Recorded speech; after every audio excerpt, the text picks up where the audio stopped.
آنے والے مستقبل کے بارے میں جو سوچیں، پریشانیاں اور خوف ہم سب کو آ سکتے ہیں. آپ کو، مجھے، بچوں سے لے کے بڑوں تک سب کو مستقبل کی پریشانی اور خوف آ سکتے ہیں.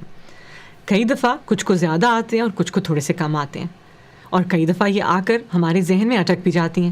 اتنی زیادہ بھی آ سکتی ہیں کہ ہمیں لگتا ہے کہ یہی اینکشس تھاٹس، یہ جو پریشانیاں ہیں مستقبل کی، یہی سچائی ہیں ہماری زندگی کی، اور ہمیں سچائی اور ان سوچوں کے درمیان میں کچھ فرق کرنا بہت مشکل لگنے لگتا ہے. ہمیں لگتا ہے بلکہ ہم ہی یہ پریشانیاں ہیں. تو اس سے نکلنے کے لیے، ان کو مینج کرنے کے لیے بہت سی ٹیکنیکس ہوتی ہیں. ایک ٹیکنیک جو ہم بچوں کے ساتھ بھی یوز کرتے ہیں، اسے کہتے ہیں کوگنیٹو ڈیفیوژن. وہ کیا ہے؟ اس کا مطلب ہے کہ ہمیں اپنی ان آنے والی پریشانی کی سوچیں اور اپنے درمیان ایک فاصلہ کریٹ کرنا ہوتا ہے. اس پروسیس کے اندر بہت پاور ہوتی ہے. اس پروسیس سے یہ ہوتا ہے کہ ہمیں ایک اویئرنیس آتی ہے، ایک ریئلائزیشن، ایک ذہن کے اندر ایک بات آتی ہے کہ جو سوچیں ہیں وہ ہم نہیں ہیں. سوچیں آ رہی ہیں، اور سوچیں شاید ہمیں آ کے ریمائنڈ کرا رہی ہیں کسی چیز کے بارے میں، مگر وہ سوچیں سچ نہیں ہیں. تو اس ٹیکنیک کو ہم کہتے ہیں کوگنیٹو ڈیفیوژن، اور اس کو میں کہتی ہوں کہ گیو دی اینکشس تھاٹس اے نیم، یعنی ان آنے والی پریشانی کی سوچوں کو ایک نام دیں. تو بچوں کے ساتھ ہم کیسے کرتے ہیں میں آپ کو بتاؤں گی. کہ میں بچوں سے کہتی ہوں، اچھا تو یہ پریشانیاں آ رہی ہیں، یہ تھاٹس آ رہی ہیں، یہ وریز آ رہی ہیں، تو لیٹس گیو دیز تھاٹس اے نیم. اور کوئی مزے کا نام دیں. ان سوچوں کو ایک نام دے دیتے ہیں. مزے کا نام دیں گے. کیا نام دے سکتے ہیں؟ آپ نام دے سکتے ہیں جیسے کہ کوئی بچے کہتے ہیں ہم ان کو کہتے ہیں بس انگزائٹی برین کہیں گے. کچھ لوگ اس کو کارٹون کا کیریکٹر کہہ دیتے ہیں، اسکوبی ڈو کہہ دیں، آپ اس کو کوئی بھی نام دے دیں آپ اس کو کیریکٹر کا. تو اس طریقے سے یہ پہلا سٹیپ ہے کہ انگزائٹی کی تھاٹس کو، اینکشس تھاٹس کو ہم نے ایک نام دے دیا. یہ اس سٹیپ میں بہت پاور ہے.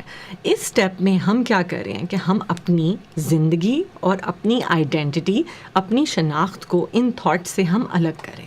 ہم کہہ رہے ہیں یہ تھاٹس مجھے آ رہی ہیں مگر یہ میں نہیں ہوں. تو جب وہ دوبارہ آئیں گی، یہ اگر، خوف، فیوچر، مستقبل کی جو پریشانیاں دوبارہ آئیں گی، تو آپ ان کو ایک نام سے ریفر کریں گے. تو جب یہ آئیں گی تو ہم کہیں گے اوہ Scooby do is back, Scooby do دوبارہ آ گیا، یا پھر اینکشس برین دوبارہ سے ایکٹیویٹ ہو گیا. تو ہم نے کیا کیا؟ اس کو ایک الگ آئیڈینٹی دے دی. ایک یہ طریقہ ہو گیا. ایک ایسی آئیڈینٹی دی جس سے ہم گھبرا نہیں رہے اور ہم اس کو اپنے سے الگ کر کے کہہ رہے ہیں ہاں یہ ایک چیز ہے جو ایگزسٹ کرتی ہے اور واپس آ گئی ہے. تو ہم نے فرسٹ اسٹیپ یہ کیا. سیکنڈ اسٹیپ ہم نے پھر ہم نے اس کو نام دیا، ہم نے اس نام سے بڑے پیار سے بات کرنی ہے. تو ہم کہیں گے ہے Scooby Doo, I know your back, مجھے پتا ہے تم واپس آ گئے ہو. تو شاید تم مجھے ریمائنڈ کرانے کے لیے آئے ہو، تاکہ مجھے یاد دلانے کے لیے آئے ہو کہ مجھے اپنی ذمہ داریوں کا خیال رکھنا ہے اور مجھے اپنی حفاظت بھی کرنی ہے. تو میں نے تمہیں بتانا تھا کہ میں ٹھیک ہوں، میں محفوظ ہوں، میں اپنی ذمہ داریاں کا پورا خیال رکھ رہی ہوں، اور میں بھی آپ کے ان ریمائنڈرز کے بغیر بھی بڑی اچھی زندگی گزار رہی ہوں. تو آپ کے آنے کا شکریہ، مگر آپ خاموش رہو، ریسٹ کرو، آئی ایم اوکے.